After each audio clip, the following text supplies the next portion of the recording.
वे लोग जो सपने देखने की ताकत रखते हैं, वे लोग ही दुनिया जीतने की ताकत भी रखते हैं। आपके सपने विशाल होने चाहिए, आपकी महत्वाकांक्षा ऊंची होनी चाहिए, आपकी प्रतिबद्धता गहरी होनी चाहिए और आपके प्रयत्न बड़े होने चाहिए।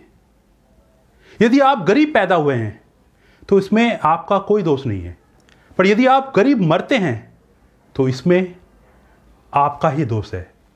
ये विचार थे देश के महानतम उद्योगपति और रिलायंस इंडस्ट्री के संस्थापक स्वर्गीय धीरूभाई अंबानी के, जिन्होंने अपने अटूट विश्वास, दृढ़ संकल्प, कर्तव्य निष्ठा के बलबूते अपना नाम विश्व के महानतम और सफलतम व्यक्तियों की सूची में ही शामिल नहीं कराया, अपितु वो आज देश के लाखों करोड़ों लोगों के लिए एक मिसाल बन गए हैं। धीरूभाई अंबानी का जन्म एक गरीब परिवार में हुआ था। उनके पिता एक शिक्षक थे, 4 भाई बहन थे। बड़ा परिवार होने और सीमित इनकम होने के कारण उनको अपनी पढ़ाई बीच में ही छोड़नी पड़ी और फल बेचने से लेकर पकोड़े बेचने तक तमाम कार्य उन्होंने किए, पर किसी भी काम में उन्हें सफलता प्राप्त न हुई। और यही वो कारण था जिसके कारण वो अपने बड़े भाई की मदद से यमन चले गए और वहाँ पर एक पेट्रोल पंप पर पेट्रोल डालने का काम करने लगे। कहते हैं धीरूभाई हमेशा कोई ना कोई पार्ट टाइम काम किया करते थे ताकि वो कुछ पैसे सेव कर सके। रात को अंग्रेजी भाषा सीखते थे, इंग्लिश लिटरेचर पढ़ते थे। उनकी मेहनत, उनकी लगन रंग लाई और धीरूभाई अंबानी उसी पेट्रोल पंप पर मैनेजर के पद पर पदोन्नत हो गए। कहते हैं कि उस पेट्रोल पंप पर स्टाफ के लिए चाय मात्र 25 पैसे में मिलती थी, पर धीरूभाई हमेशा पास के एक होटल में जाकर चाय पीते थे जहां चाय 1 रुपए की मिलती थी। और इसके पीछे की मंशा यह थी कि वहां वह बड़े बिजनेसमैनों की बात सुन सकें, बड़े बिजनेसमैनों की बात सुनकर बिजनेस की बारीकी को समझ सके। और इस तरीके से उन्होंने अपने बिजनेस के ज्ञान को बढ़ाया। उस वक्त यमन में चांदी के सिक्के चला करते थे और जिनका मूल्य वास्तविक मूल्य से काफ़ी कम था।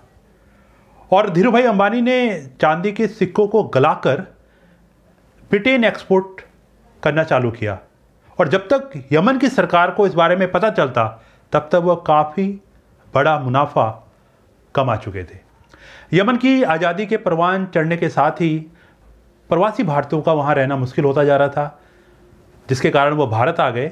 यहाँ पर उन्होंने देखा कि भारतीय लोग पॉलिस्टर के कपड़े बहुत पसंद करते हैं, जबकि विदेश में भारतीय मसालों को बहुत ज़्यादा पसंद किया जाता था। और यहीं से उन्हें अपना अगला बिजनेस आइडिया प्राप्त हुआ। उन्होंने भारत से भारतीय मसालों को एक्सपोर्ट करना आरंभ किया और विदेश से पॉलिस्टर यार्न को इंपोर्ट करना आरंभ किया, जिसकी परिणति रिलायंस टेक्सटाइल लिमिटेड के रूप में हुई। और धीरे धीरे वो कपड़े के व्यवसाय में आ गए। उनका ब्रांड विमल, द ओनली विमल, उसकी ब्रांडिंग उन्होंने इस तरीके से की कि यह ब्रांड देश के गांव-गांव में जाना जाने वाला ब्रांड बन गया। मसाले और पॉलिस्टर के धागों से निकलकर आज ये company petrochemicals, energy, telecommunication, textile, retail के क्षेत्र में अपने झंडे गाड़ चुकी है। और आज ये कंपनी देश के सबसे ज़्यादा प्रॉफिटेबल कंपनी की सूची में शामिल है। कहते हैं कि भारत के कुल टैक्स कलेक्शन का 5% रिलायंस कंट्रीब्यूट करती है।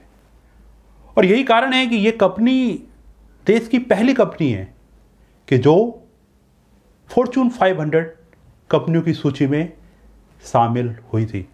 1977 में जब इनका आईपीओ मार्केट में आया तो 58,000 इन्वेस्टर सामने आए इन्वेस्ट करने के लिए और इनका आईपीओ 7 गुना ओवर सब्सक्राइब हुआ।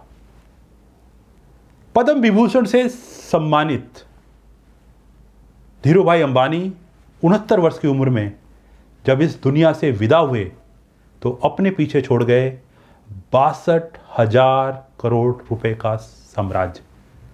मानो कह रहे हो कि आपके सपने विशाल होने चाहिए, आपकी प्रतिबद्धता गहरी होनी चाहिए और आपके प्रयत्न बड़े होने चाहिए।